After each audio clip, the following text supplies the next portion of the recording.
Ben, rock, c'est pas ça représente le groupe ensemble de style de musique qu'on présente au festival.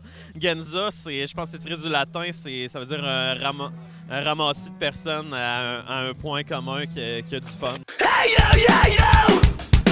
Hey yo, yeah, yo! Première édition du Festival Rock à Genza. On va aller voir ça.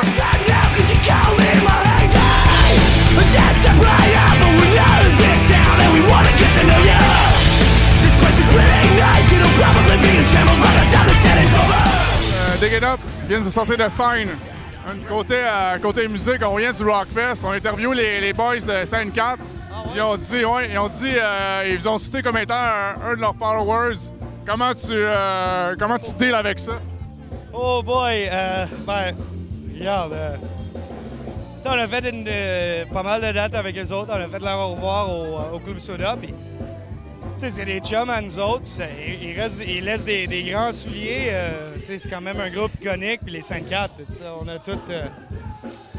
a tous toujours aimé ça. Là. Chris, merci les gars.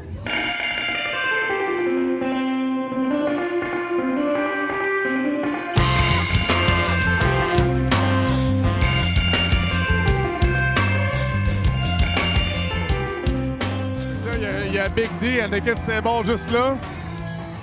Ils sont juste là. J'aimerais ça les interviewer. Je vais leur demander. Je me dirige vers eux tranquillement comme ça. So you are from Boston and it's a long road to come to Quebec and Drummondville. So how you like Quebec and Drummondville so far? Big D, maybe a lot of bands say it, but Big D's always had a big love for Canada in general because it was the first place we went from Boston. It was our first touring experience.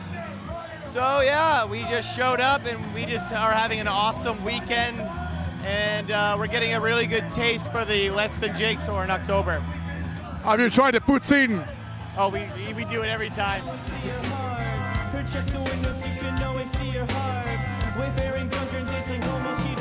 Il peut pas, lui. Il peut pas se faire filmer. Hey, on peut observer ici qu'il y a des tentes. Puis il y a des vrais fans finis ici qui sont dans les tentes. Ça, on peut voir que c'est des vrais passionnés qui sont là.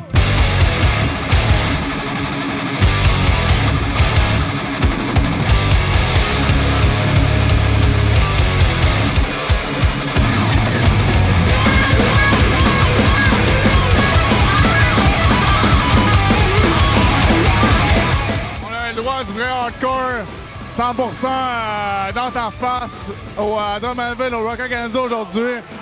Écoute, on aimerait ça savoir l'influence derrière Get the Shot, les messages véhiculés par le groupe, ça serait quoi? Ben écoute, c'est sûr que nous, on est de la vieille école hardcore. C'est sûr qu'on a voulu toujours faire ça dans la pure tradition du terme. On est dans la veine des Stripe, One King Down et compagnie. Pour nous, l'hardcore, ça a toujours été une question d'éthique, une question de valeur. Donc pour nous autres, de réaffirmer que, par exemple, il y a des choses comme le racisme, le sexisme, l'homophobie qui n'auront jamais leur place ici, de se rappeler pourquoi on se bat et contre quoi on se bat, parce que pour nous, c'est véritablement une contre-culture à part entière. C'est pour ça qu'on fait du hardcore.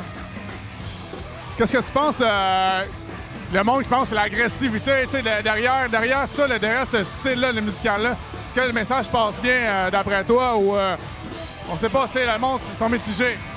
C'est sûr qu'on se le cachera pas. Le hardcore, par définition, c'est une culture qui est violente, mais la différence, c'est que cette violence-là, elle est canalisée. Elle est canalisée vers un objectif de transformation sociale, c'est une demande de mon avis. Donc, c'est pas une violence qui est gratuite, qui est arbitraire. Et de toute façon, un système qui s'impose à nous de manière violente, je pense que c'est normal que les contre-cultures esthétiques répliquent de manière violente aussi. Donc, pour moi, c'est une violence qui est tout à fait simple, qui est tout à fait saine.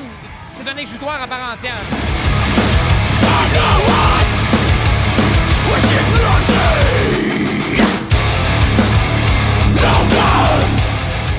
Je veux vraiment garder un côté local. Il y a un gros band qui joue sur une scène, un plus petit band, un gros band, un plus petit band, un gros band, un plus petit band. Donc ça alterne tout le temps, ça permet aux gens de découvrir des nouveaux bands. Il n'y a pas de groupe en ce moment qui joue en même temps. Fait que par exemple, tu regardes le line-up de 35 bands, tu peux venir voir les 35 bands si tu restes sur le site à regarder les choses.